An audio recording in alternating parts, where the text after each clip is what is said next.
ओम नमो भगवते वासुदेवाय। ओम नमो भगवते वासुदेवाय। ओम नमो भगवते वासुदेवाय। नारायणं नमस्कृत्य नरं चैव नरोत्तमं देवीं सरस्वतीं व्यासं ततो जयमुदीरयेत् नष्टप्रायेषु भद्रेषु नित्यं भागवत सेवया भगवती उत्तमश्लोके भक्तिर्भवति नैष्टिकी। ओम अज्ञानतिमिरान्धस्य ज्ञानाञ्जनशलाकया चक्षुरुन्मिलितं येन तस्मै श्रीगुरवे नमः। नमो विष्णुपादाय कृष्णप्रेष्ठाय भूतले श्रीमते भक्तिवेदान्तस्वामिनिति नामिने। नमस्ते सारस्वती देवे गौरवाणी प्रचारिणे निर्विशेष शून्यवादी पाश्चात्य देशतारिणे। जय श्री कृष्ण चैतन्य प्रभु नित्यानंद श्री अद्वैत गदाधर शिवासादि गौरभक्तवृंद। हरे कृष्ण कृष्ण कृष्ण हरे हरे। हरे Ram Ram Ram Hare Hare.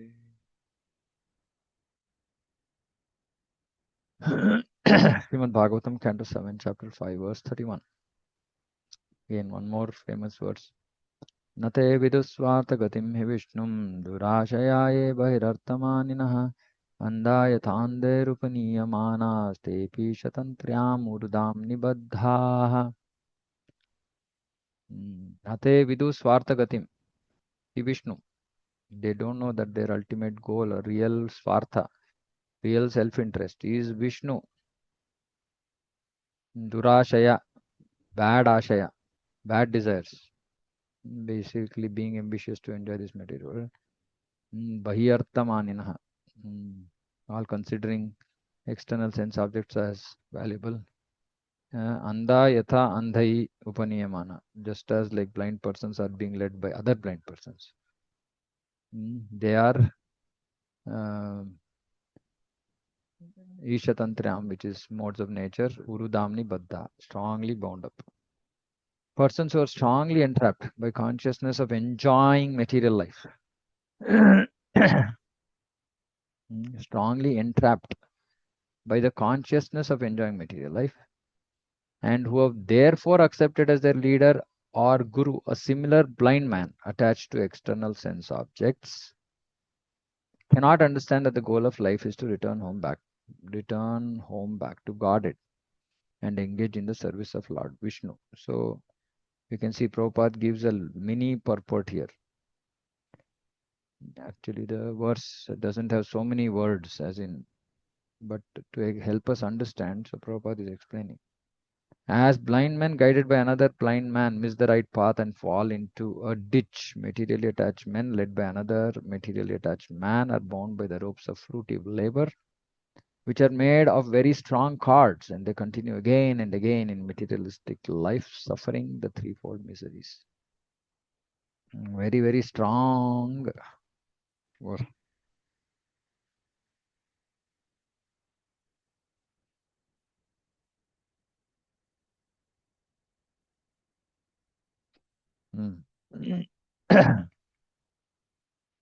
Persons who are strongly entrapped by the consciousness of enjoying material life. So people want to enjoy material life, and they are strongly entrapped by this consciousness, meaning all the time they're thinking about how to enjoy life. This is what it means, right? And so now they have to have somebody who can guide them on the path. So they have some the leader who is also attached to an external sense objects. Now, who are these leaders? All these famous personalities among in the society who are sense gratifiers. Right? They could be, they could be having different names. Somebody might be called a cricketer. Somebody might be called a film star. Somebody might be called a business magnate. Somebody might be called something else. Blah blah. All of them are leaders in teaching us how to enjoy life. Such people who are just stuck in this kind of thought process, they cannot understand the goal of life or engage in the service of the Lord. They cannot understand that their real swartha is Vishnu. Their real interest is Vishnu. They cannot understand because their consciousness is completely material. And what will happen to them? Just like blind men end up in a ditch, material attachment led by other material, they are bound by ropes of fruitive labor. So now to enjoy material life, what do? They have to work hard. And they continue again and again in materialistic life, suffering threefold miseries. So this is the problem with having a material consciousness. We will associate with such people. We will engage in put excess effort in fruitive labor, and we continue materialistic life, continuing to suffer. Purport. Since there must always be a difference of opinion between demons and devotees,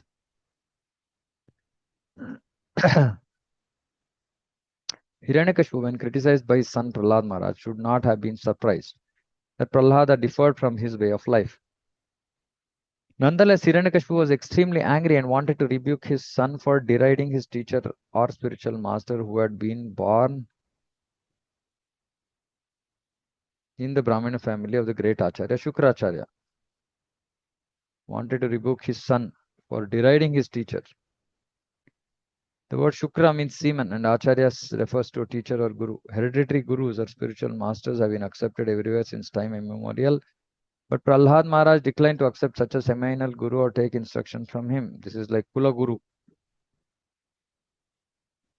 Actual guru is Shrotriya Brahmanishta, one who has heard or received perfect knowledge through Parampara. Therefore, Prahlad Maharaj did not recognize the seminal spiritual masters. Such spiritual masters are not at all interested in Vishnu.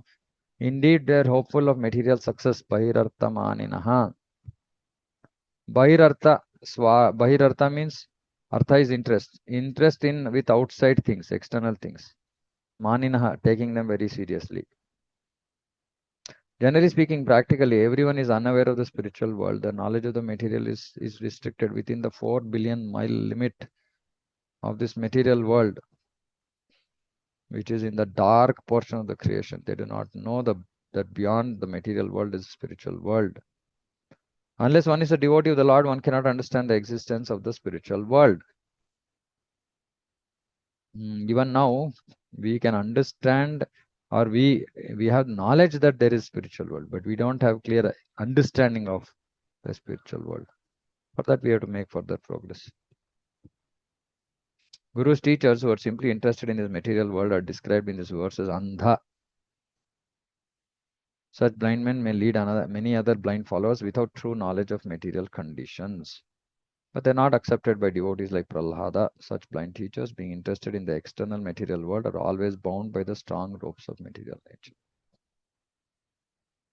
So mostly Prabhupada is focused on the guru. How we don't have qualified gurus. There are no qualified gurus in the material world. Unless someone comes onto the spiritual path, he'll be directed by similar other blind men who have no understanding of anything beyond this material world. And even this material world also they don't understand. They don't have true knowledge of material conditions. They don't know what is suffering, why there is suffering. And they can't really help their followers. So they lead them into a ditch. And unfortunately, like other people are also blind to real knowledge. So they follow such blind men and then work very hard, like working like donkeys. They continue again and again in materialistic life. The important part here is the real Swartha is Vishnu. This, if you don't understand, then the whole thing is a failure. Nathe vidu Swartha gatim Vishnu. नैषामतिस्तावदुरुक्रमाङ्घ्रिं स्पृशत्यत् अनर्थापगमो यदर्थः महीयसां पादरजोऽभिषेकं निष्किञ्चनानां न वृणीत यावत्. Very important. Unless they smear upon their bodies, Mahiyasam Padarajo Abhishekam. Padaraja of Mahiyasham. Mahiyasham means Vaishnavas, great Mahatmas. Unless this, how will they come out of their deluded condition, of their this blind entrapment? They have to smear upon their bodies the dust of the lotus feet of a Vaishnava who is completely freed from material contamination. Unless they do that, persons very much inclined toward materialistic life cannot be attached to the lotus feet of the Lord, who is glorified in his for his uncommon activities. He is Urukramangrim. Urukram is Supreme Personality of Godhead who is famous for uncommon activities. Anghrim means lotus feet. Only by becoming Krishna conscious and taking shelter of the lotus feet of the Lord in this way can one be freed from material contamination. So, very simple solution. People are blindly stuck. The only thing they have to do is take shelter of the lotus feet of a Vaishnava. But the Vaishnava has to be completely freed from material contamination. So he must be a pure Vaishnava. So if they smear upon their bodies the dust of the lotus feet, what is smearing upon the bodies the dust of the lotus feet is to follow in their footsteps, follow their instructions. Only then they can come out of this materialistic contamination, material contamination. Becoming Krishna brings about anartha apagamaha or anartha nivrittihi, the disappearance of all anarthas, the miserable conditions we have unnecessarily accepted. See, very, very important. So we have accepted these anarthas. We want these anarthas. Why do we want these anarthas? Why have we accepted these anarthas?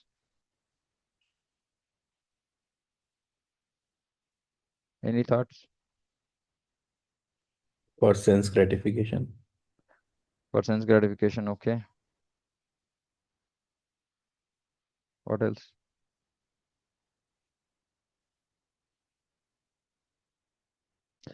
Yeah, because we came to this material world to enjoy independent of Krishna. So we willingly accepted the ways and means of this material world, of the material body, of the material universe, everything. It's our desire. So if we want to overcome anarthas, we should dislike them. We should give them up.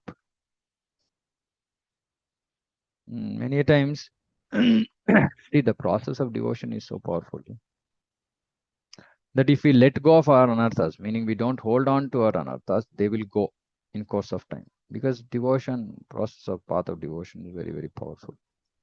But unfortunately, why anarthas don't go away even after prolonged practice of devotion? Because we are holding on to these anarthas. We are subtly, we are nourishing them subtly.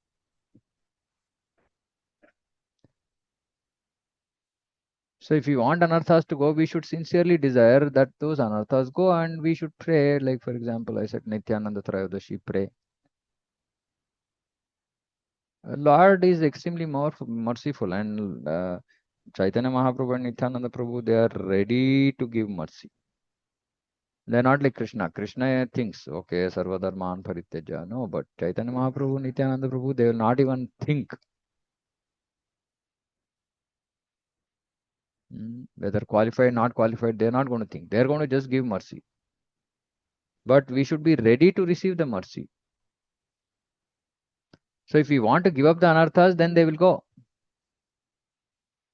If we want to hold on to anarthas, then it's our problem.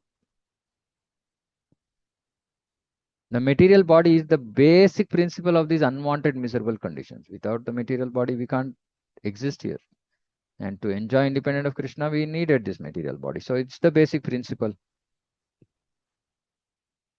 The entire Vedic civilization is meant to relieve one from these unwanted miseries. But persons bound by the laws of nature do not know the destination of life.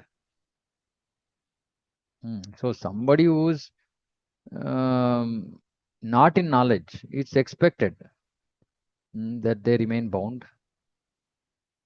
But those in knowledge should want to actually become unbound. So come to the stage of mukti. Give up this desire for material sense gratification. Willingly give up anarthas. Desire to give up anarthas and beg for mercy. Put some effort.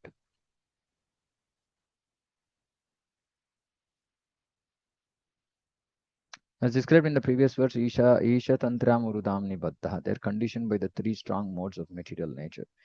The education that keeps the conditioned soul bound life after life is called materialistic education. Srila Bhaktivinoda Thakur has explained that material education expands the influence of Maya. Such an education induces the conditioned soul to be increasingly attracted to materialistic life. So, what induces people to be increasingly attracted to material life? Education. That's why Prabhupada said slaughterhouses. If they're going to bind the soul to this materialistic way of life and to stray further and further away from liberation, from unwanted miseries. So, liberation means liberation from unwanted miseries, liberation from unwanted desires. And our modern education takes people far away from this and more closer to this materialistic way of life. One may ask why highly educated persons do not take to Krishna consciousness. The reason is explained in this verse. Unless one takes shelter of a bona fide spiritual master, fully Krishna conscious spiritual master, there is no chance of understanding Krishna. The educators, scholars, big political leaders, worshipped by millions of people, cannot understand the goal of life and take to Krishna consciousness, for they have not accepted a bona fide spiritual master and the Vedas. Simple. Therefore, in Mundaka Upanishad, it is said, Nayam Atma Pravachena Labhyo na Medhya na Bahuna Shrutena. One cannot become self realized simply by Pravachanaina, meaning by some academic education, na Medhaya, by some intelligence, na Bahuna Shrutena, by very being well read. One cannot understand Krishna unless one is graced by the Supreme Lord. Only one who has surrendered to a pure devotee of Krishna and taken the dust of his lotus feet can understand Krishna. First, one must understand how to get out of the clutches of Maya. The only means is to become Krishna conscious. And to become Krishna conscious very easily, one must take shelter of a realized soul, Mahat or Mahatma, whose only interest is to engage in the service of the Supreme Lord. महात्मानस्तु मां पार्थ दैवीं प्रकृतिमाश्रिता भजन्ति अनन्यमनसो ज्ञात्वा भूतादिमव्ययम्. So those who are not deleted, who are these Mahatmas? Those who are not deluded, the great souls under the protection of the divine nature. They're fully engaged in devotional service because they know Krishna as the Supreme Lord. Therefore, to end unwanted miseries of life, one must become a devotee, meaning take shelter of the lotus feet of a pure Vaishnava. Yasyasti bhaktir bhagavatya kinchana sarvairgunes tatra samasate suraha. One who has unflinching devotion in Krishna manifests all good qualities. Yasya deve para bhaktir yatha deve tatha guru tasyaite khatita hyartaha prakashante mahatmanah. Only to those great souls who have implicit faith in both the Lord and the Guru are all the imports of Vedic knowledge automatically revealed. Who will understand Vedic knowledge? One who has implicit faith in in Krishna and Guru. Now, of course, implicit faith. Before putting that implicit faith, one has to make sure that use discrimination to make sure that he is bona fide, etc. But once that is done, and once somebody puts implicit faith, then the Vedic knowledge is automatically revealed. Yam evaisha vrunute tena labhyastasyaisha atma vivrunute tanum swam. The Lord is obtained only by one whom he himself chooses. To such a person, he manifests his own form. And the Lord chooses. Now, what does this mean? The Lord chooses. So the Lord decides to give his mercy because this mercy is causeless. The Lord decides whom to give mercy. It's not by our, okay, I've done so much of devotion, I've, surrendered, I've done this, I've done that. So I'm supposed to get mercy from Krishna. No. Krishna chooses. But of course, our acharyas also say if somebody is surrendered, pure hearted, doing all the right things, then there are high chances of him getting mercy. But still, there is no compulsion. These are Vedic injunctions, all from Upanishads. One must take shelter of a self-realized spiritual master, not a materially educated scholar or politician. One must take shelter of a nishkinchana person engaged in devotional service. And nishkinchana, no money, living free from material contamination. That is the way to return home back to God. So the important thing is to take shelter. Again, we have talked about this multiple times. The whole process of initiation is to take shelter, give up our free will, and use our intelligence to execute the desires, instructions of the Guru. That is initiation. So give up free will, retain intelligence, use that intelligence to figure out how to execute the will of the Guru, which is nothing but will of Lord. So this is the most important thing, which is why Diksha. But before Diksha, there has to be Shiksha, because we need to be, we should surrender. Surrender means Shravanam. Without Shravanam, how can we surrender? And this is a sure short way of becoming freed from material contamination. See, in each and every purport, Prabhupada focuses on specific topics. So a couple of verses now have been on Guru, self-realized person. इति उक्त्वोपरतं पुत्रं हिरण्यकशिपूरुषारुषा अन्धीकृतात्मा स्वोत्सङ्गान् निरस्यत महीतले. After Prahlada had spoken in this way and become silent, Hiranyakashipu, blinded by anger, threw him off his lap and onto the ground. Can you imagine? A 5-year-old child is just throwing him. How, what a demon, Hiranyakashipu. So blinded by anger, he couldn't hear what Prahlad is saying. He became so much angry, he just threw him off the lap. Unimaginable. Ahamarsharushavishtaha kashayi bhutalochanaha vadyatam ashvayam vadhyo nissarayata nairataha. Indignant and angry, his reddish eyes like molten copper. Hiranyakashipu said to his servants, "Oh, demons, demons. You're all demons, I'm also a demon. Take this boy who doesn't look like a demon. Take this boy away from me. He deserves to be killed. Kill him as soon as possible." Oh, so much angry. Hiranyakashipu is. He wants to kill his son. And he's saying he deserves to be killed. Kill him as soon as possible. Just imagine what will be the mind of Prahlad's mother. Ayam me bratraha soyam hitva swansurudodhamaha pitrubhyahantu padau yo vishnurdasavadarchati. This boy Prahlada is the killer of my brother, for he has given up his family to engage in the devotional service of the enemy. Lord Vishnu, like a menial servant. Of course, Hiranyakashipu is not saying Lord Vishnu. Hiranyakashipu is saying Vishnu. He is engaged in the devotional service of the enemy Vishnu, like a menial servant. Hiranyakashipu considered his son Prahlada to be the killer of his brother because Prahlada was engaged in the devotional service of Lord Vishnu. In other words, Prahlada would be elevated to Sarupya liberation, and in that sense, he resembled Lord Vishnu. Therefore, Prahlada was to be killed by Hiranyakashipu. Devotees, Vaishnavas, attained the liberations of Sarupya, Salokya, Sasti, Samipya, whereas Mayavadis, Sayujya. Sajamukti, however, is not very secure, whereas Sarupya, Salokya, Sasti, Samipya are most certain, because from here one can fall down.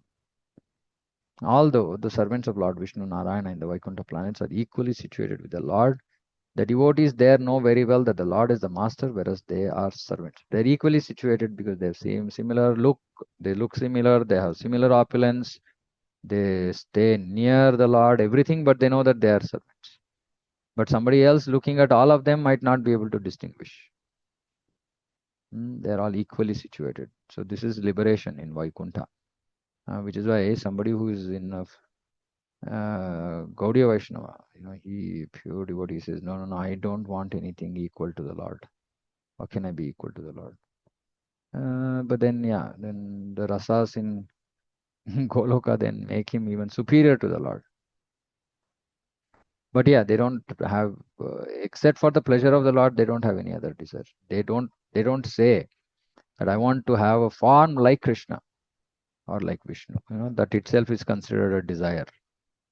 It's not, it's not bad. It's accepted by Vaishnavas, but Gaudiya Vaishnavas don't accept.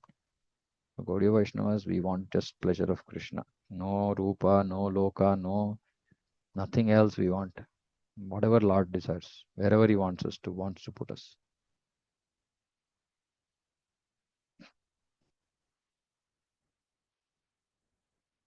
विष्णोर्वा साध्वसौ किं नु करिष्यत्यसमञ्जसः सौहृदं दुस्त्यजं पित्रोरहाद्यः पञ्चहायनः. Although Prahlad is only 5 years old, even at this young age, he has given up his affectionate relationship with his father and mother. Is what he's thinking. Therefore, he is certainly untrustworthy. Indeed, it is not at all believable that he will behave well toward Vishnu, because he has given up his father and mother, so he can give up Vishnu also. So he's just thinking like father and mother relationship is the topmost relationship. So if that is only given up, then any other relationship can be given up. He did not understand the mind of a devotee.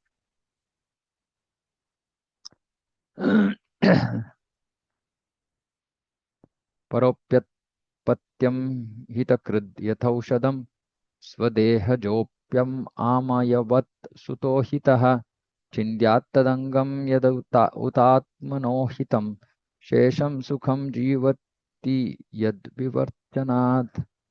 Although medicinal herb being born in the forest does not belong to the same category as a man, if beneficial, it is kept very carefully. Similarly, if someone outside one's family is favorable, he should be given protection like a son. On the other hand, if a limb of one's body is poisoned by disease, it must be amputated so that the rest of the body may live happily. Similarly, even one's own son, if unfavorable, must be rejected, although born of one's own body. So he's justifying why he ordered Prahlada to be killed. Chaitanya Mahaprabhu has instructed all devotees of the Lord to be humbler than the grass and more tolerant than trees. Otherwise, there will always be disturbances to their execution of devotional service. So look at this statement. What did we understand from this statement? Can anybody explain this? Amazing. Which is the reason we have to read Prabhupada's purports very, very carefully, scrutinizingly. Anybody wants to explain what this means?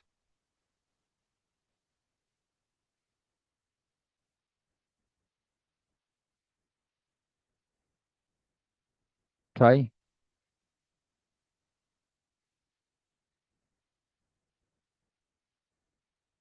Nobody wants to try. Guruji, can you repeat the question? I want you to explain this statement. Hare Krishna, Prabhu. Don't Prabhu, speculate. Don't speculate. I want the meaning of this sentence. That's all. What is the sentence? Junadapi Sunichena. No, Again, again, I mean, I want the exact meaning of this sentence. Okay, let me explain what this means. When I say eat food, what is the exact meaning of the sentence?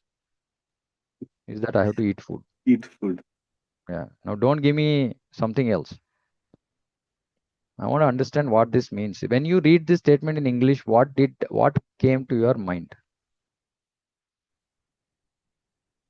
We have to let go of our ego and be always respectful to the devotees and never consider ourselves worthy of any respect, because we should realize that how degraded we are. And This is all purport, Baba. I mean, okay. Let me simplify this for you. Okay, now in this statement, this is how we have to read Prabhupada's purports. And I don't know, somehow we're not getting this. Tell me what are the important sections of this statement. Now, if I'm reading this statement and I want to dissect this statement, let me copy this statement. Okay. Now, yeah. Sorry, Prabhu. I'm so No, sorry. no, please go ahead. Hare Krishna. Prabhu, the word disturbance comes immediately into your head. So there is going to be Okay. disturbance wherever you are, whichever, whether you're demigod, whichever part of this thing. So when you are when you are in disturbance, that is the time you need to be more tolerant. See, Because this is what. otherwise there will be a lot of upheavals. Like you will really react in a way which you afterwards, say, why did I react like that? Okay. Okay. Let me split this sentence for you, all of you. Okay. It's very, very easy to understand Prabhupada's purpose. We have to be, we should let ourselves not, not speculate. So simple. So this is the first part. Okay. There are only two parts in this statement. There's one cause and there's one effect. We are not able to see the screen. Oh, you're not able to see the screen. Okay. One second.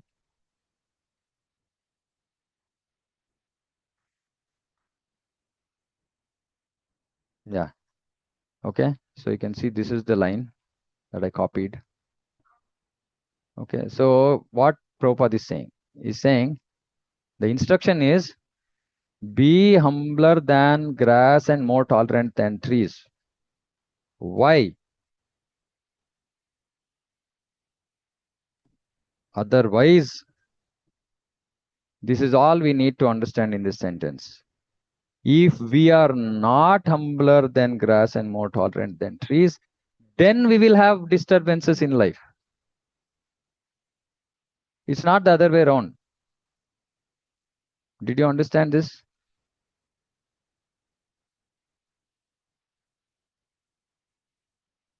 If we are not humbler than blade of grass, there will always be disturbances to execution of devotional service. Or putting it the other way around, if we are humbler than grass, there will be no disturbances to execution of our devotional service.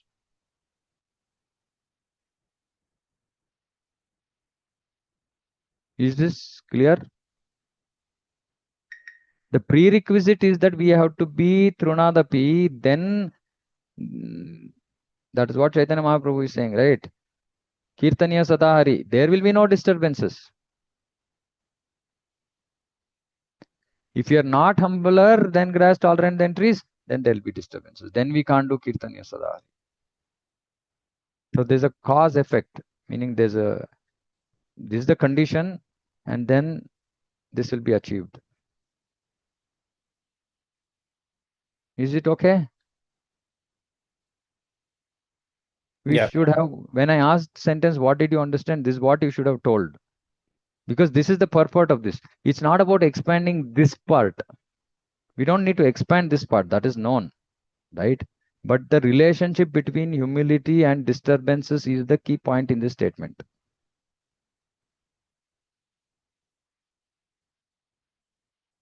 See, this is why reading Prabhupada's books is an art. We have to learn to stick to literal, this is called literal meaning. This is the literal meaning. This is the literal meaning. There is no speculation. I'm not speculating. I'm not trying to explain anything. I'm just trying to understand the structure of the sentence. Because if I don't understand the structure of the sentence, then what is it that I learned from that statement? So in simple English, I should have just learned, if I'm not humbler than grass and more tolerant than trees, I will have disturbances in execution of devotion service. This is what you should have gathered by reading this sentence. Yeah. Prabhuji, this meaning of this, like the disturbances in there, they will always be disturbed. It is because of the disturbance of mind, right? Like if we don't do this, then our mind. Yeah, I mean, yeah, you can say mind, whatever, right? I mean, see, there is always, if we are not humbler than blade, see, if there is a big problem that comes, right? Then if we are humbler than and tolerant than trees, then we are not bothered. By being humbler than, somebody came and said something, I'm humbler than grass, it doesn't matter. I'm not disturbed. A big problem came, I'm more tolerant. Does not disturb. So just by being, that is the reason why Chaitanya Mahaprabhu gave that. Because without this, we cannot be free from disturbances to our execution. Then we will be in this Anishtita Bhakti, in up, down, up, down, up, down. Is it okay? Yes, Prabhu. Here is a vivid example of how a devotee is disturbed by a non-devotee, even though the non-devotee is an affectionate father. That's the reason Prabhupada is quoting this. The material world is such that a non-devotee father becomes an enemy of a devotee son. Having determined to kill even his son, Hiranyakashipu gave the example of amputating a part of one's body that has become septic and therefore injurious to the rest of the body. The same example, of course, may also be applied to non-devotees.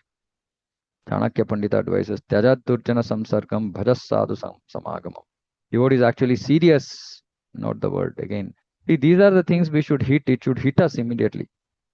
Serious about advancing. Yes, okay, I'm serious about advancing. So then I have to be cautious about what comes next. They should give up the company of non-devotees. And what should we do?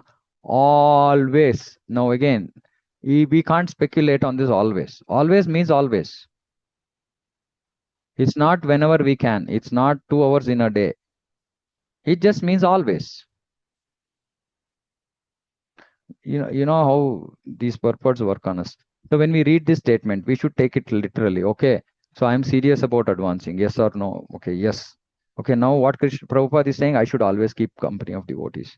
Now immediately question should come. I am not always able to keep company of devotees, which means I'm in a disadvantaged position. So what should I do? This is the thought process. This is that, that desire then should come. No, I want to be able to follow this. That's how we make progress. That is the reason these purports are so powerful. Can just pull us off our any kind of attachments that we have. But provided we have to take these statements seriously and literally. To be too attached to material existence is ignorance, because material existence is temporary and miserable. This we know. Therefore means what? Knowing that this material existence is temporary and miserable, devotees are determined to perform tapasya to realize the self, and who are determined to become advanced in spiritual consciousness must give up company of atheistic non-devotees.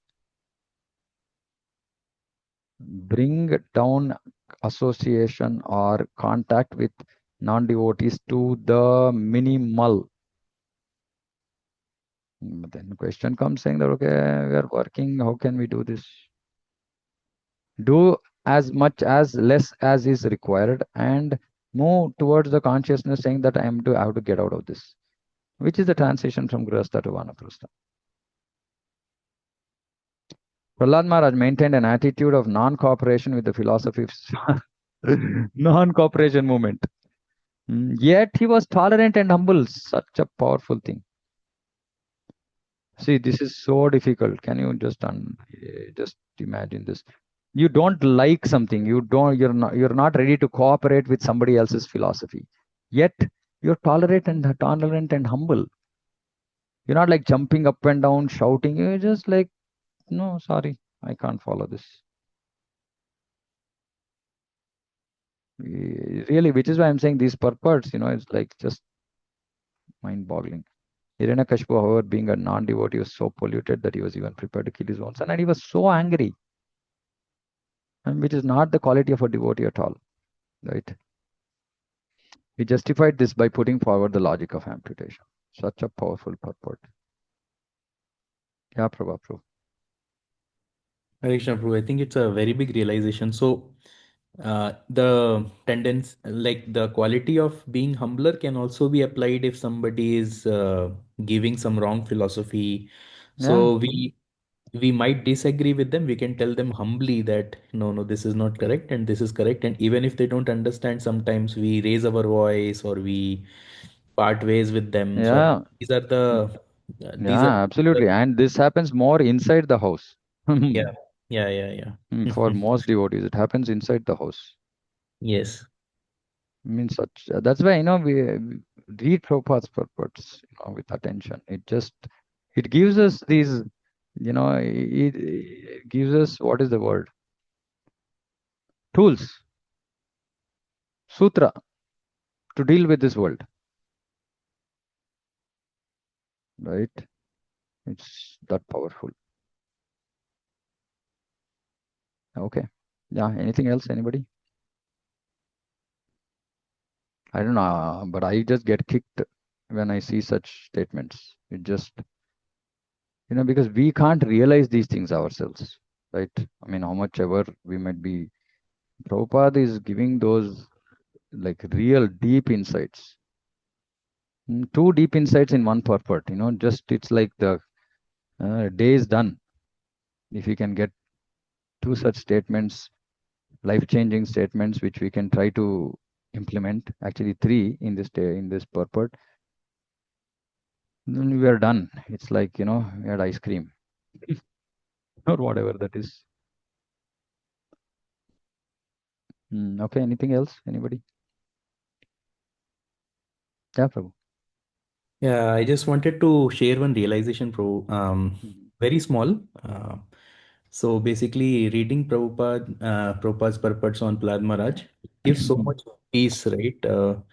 Just giving one Mm. example. So yesterday, while coming from office, what happened is I backed my car a bit more without realizing that there was an iron rod protruding outside. And Mm. I have a habit of putting Prabhupada lectures while coming home because it takes 1 hour from traffic, right? So I put lectures in the car so that I hear. So I use that traffic time to basically listen. So what happened? I was engrossed in listening, and then what happened? I just backed the car too much, and I just heard the shattering sound of breaking the glass from behind. Oh my God. So the glass got broken, and then the dent came on the chassis of the car. And some all the people ran and then said, "Oh, what happened? What happened? What happened?"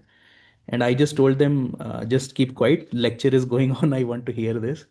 So I just heard that lecture and drove all the car all the way.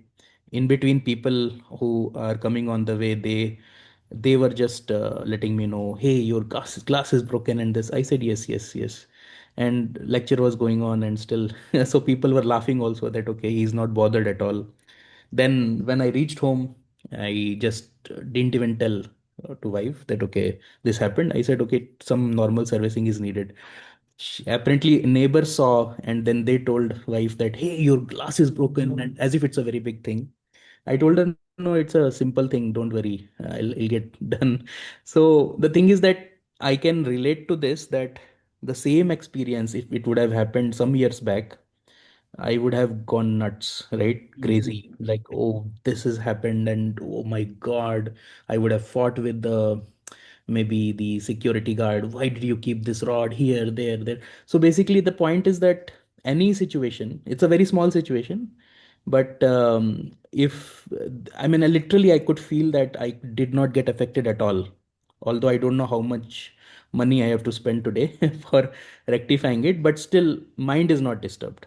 So what the Mm. thing is that sometimes if you realize that nothing is more important than material situations, I want to come to a state that no matter what happens, you know, I should only be worried whether I have chanted my rounds properly or I listened or not, and did I get day-to-day association. These are the only things which should bother a devotee in terms of perturbing the mind. Otherwise, nothing should matter. That is the state I'm praying to Krishna that it should come. So, just wanted to share that realization because this is all happening and still it did not affect my attention on this lecture today. That okay, I have to listen with the same conviction. So, just wanted to share that. Okay, so which is good, I think, which is moving from, one stage to another stage, but there's also further progress, which we should keep in mind. Subsequently, our focus should not be our sadhana, right? Sadhana is a means. subsequently we should become Krishna conscious in everything that happens, right? So uh, that uh, that okay. So I don't want to comment, and the intent is not to make your progress look small or anything like that, but there are further stages of progress, Yeah, yeah, right? Even in the same situation, I don't want to say what would have been or what should be the next stage of uh, dealing with the same situation, but we should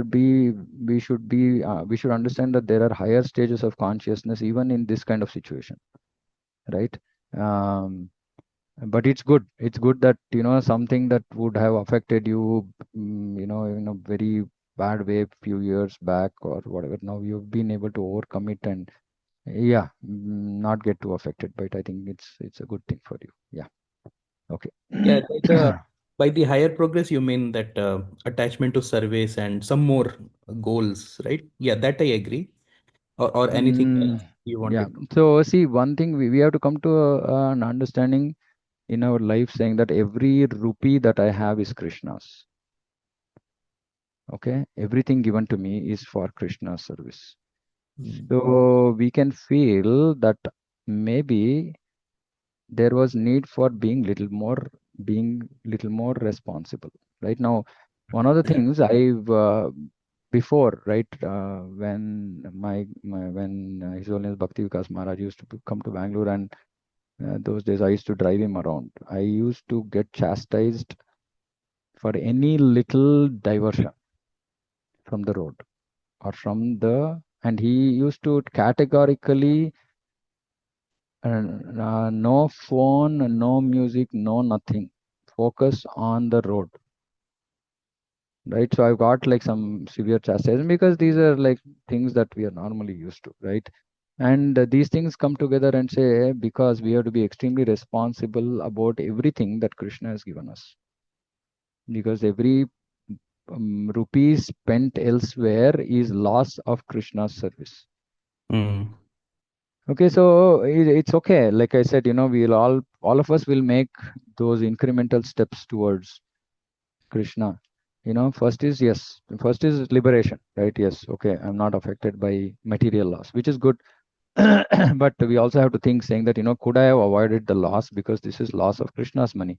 If it's whatever, like you said, 20,000, 10,000, 5,000, whatever it is, I could have used it in Krishna's service. Now I'm wasted it, right? Yeah. That is a higher thought process. But anyway, like I said, it's always like that. If we go and ask a pure devotee, like, he will have something else to say, right? Some other higher order realization in this situation.